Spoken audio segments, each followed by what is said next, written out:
Shalom, selamat pagi adik-adik. Hari ini kita bertemu kembali untuk mendengarkan firman Tuhan. Apa kabar adik-adik semuanya? Semoga sehat selalu ya, dan kita semua diberkati oleh Tuhan. Amin. Kita berdoa terlebih dahulu ya. Mari kita berdoa bersama. Tuhan Yesus yang baik, saat ini kami mau mendengarkan firman Tuhan. Tuhan Yesus, tolong kami dalam memahami setiap firman Tuhan yang kami dengar, agar firman itu menjadi pedoman hidup kami. Di dalam nama Tuhan Yesus kami berdoa. Haleluya, amin.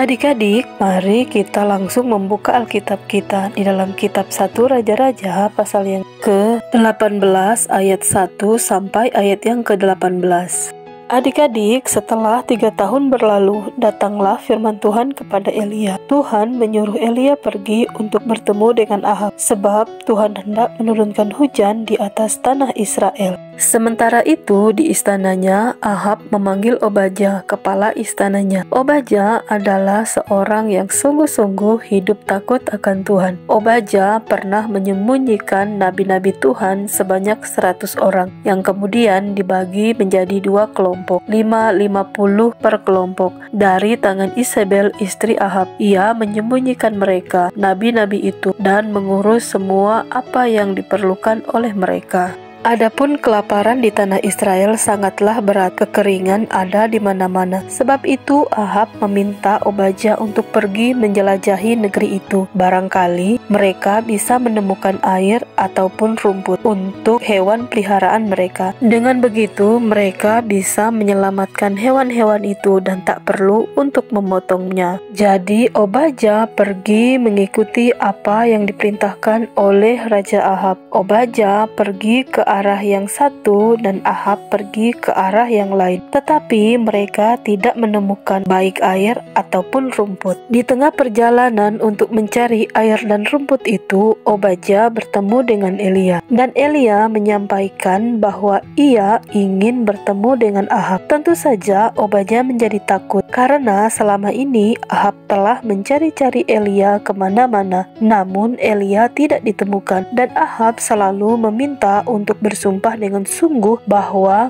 benar Elia tidak ada di sana. Dan sekarang jika Obadya memberitahu tentang keberadaan Elia, lalu tiba-tiba Elia menghilang lagi, tentu saja hal ini akan menjadi masalah untuk Obadya. Bisa-bisa Ahab akan membunuh Obadya. Tetapi Elia berkata bahwa pada hari ini benar dia akan bertemu dengan Ahab. Dan Obadya pun memberitahukan kepada Ahab bahwa Elia sudah ada dan ingin bertemu dengan Ahab. Setelah Ahab bertemu dengan Elia, ia mengeluarkan semua amarahnya selama ini. Ahab menganggap bencana kekeringan di tanah Israel selama ini disebabkan oleh Elia. Elia telah mencelakakan tanah Israel, tetapi Elia menjawab bahwa bencana kekeringan ini bukanlah disebabkan oleh Elia, namun Tuhan menurunkan bencana ini karena Ahab, istrinya, dan juga orang Israel yang telah menyembah berhala, menyembah para Baal. Mereka melupakan semua perintah-perintah Tuhan. Oleh sebab itu, Tuhan menghukum mereka dengan tidak menurunkan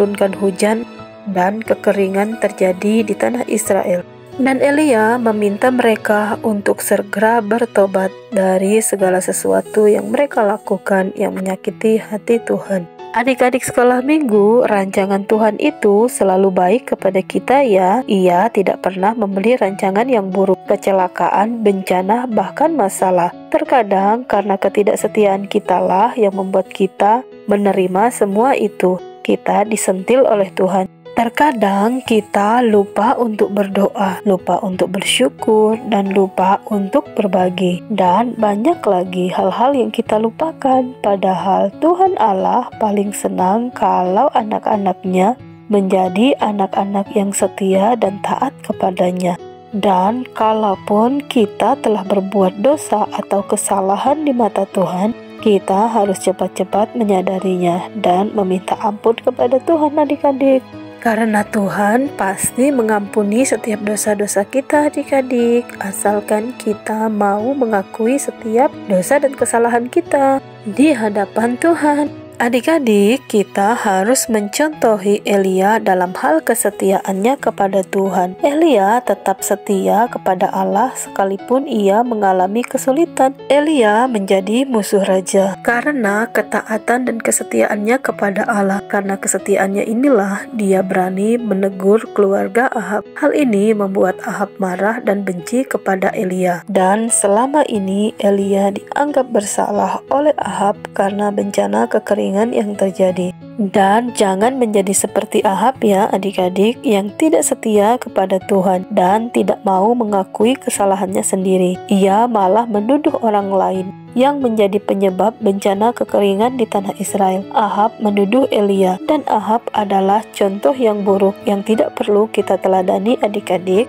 Mari kita berdoa untuk firman Tuhan yang sudah kita dengarkan adik-adik. Bapa di sorga, kami mau menjadi anak Tuhan yang setia dan hidup dalam kebenaran Tuhan. Tuhan tolong tuntun kami setiap hari dalam segala situasi dan dimanapun kami berada. Dalam nama Tuhan Yesus kami berdoa. Haleluya. Amin.